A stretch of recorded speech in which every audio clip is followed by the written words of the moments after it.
C'est important pour la partie encadrement, management, de rencontrer les problèmes par eux-mêmes. Certains ont la chance de pouvoir ensuite poursuivre par un CDD ou même un CDI, donc ça leur met un vrai pied à l'étrier pour leur avenir professionnel.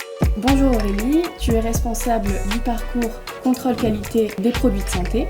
Est-ce que tu peux présenter la formation ?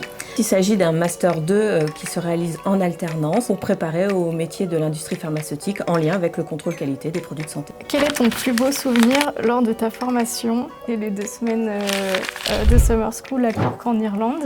Ça a été un très bon moyen de favoriser la cohésion entre nous. En plus de ça, d'un point de vue professionnel, on a pu assister à des visites de sites industriels. C'était vraiment un séjour peut-être très intéressant.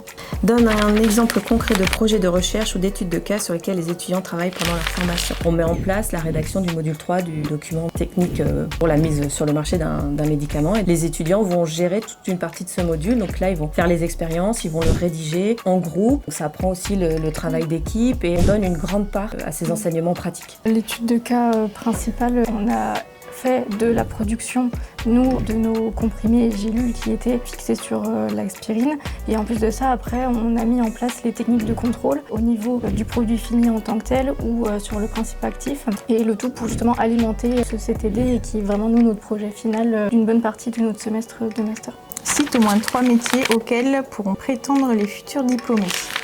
Dans le domaine du contrôle qualité, dans les affaires réglementaires et l'assurance qualité. Si tu devais décrire en 3 mots cette formation, lesquels seraient-ils ? Enrichissante, Dynamique, on essaye de mettre en place des projets assez régulièrement. polyvalente. Même si on est quand même orienté qualité, on a quand même les 3 aspects justement pour nous insérer dans le milieu professionnel après.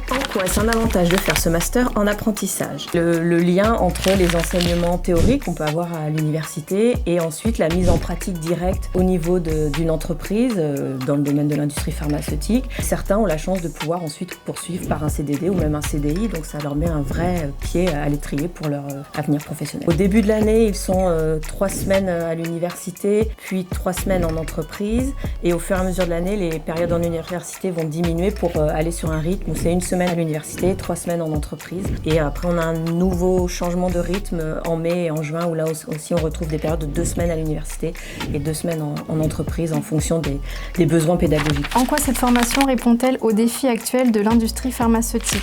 Ce qui va être important, c'est d'assurer la sécurité. Donc je pense que le défi actuel, il est là. Donc notre formation répond complètement à ce défi-là, puisque on va répondre dans l'industrie pharmaceutique à la réglementation en vigueur pour justement faire en sorte que tous les médicaments et les produits de santé au sens large soient produits, contrôlés, distribués de manière correcte pour assurer la santé des patients.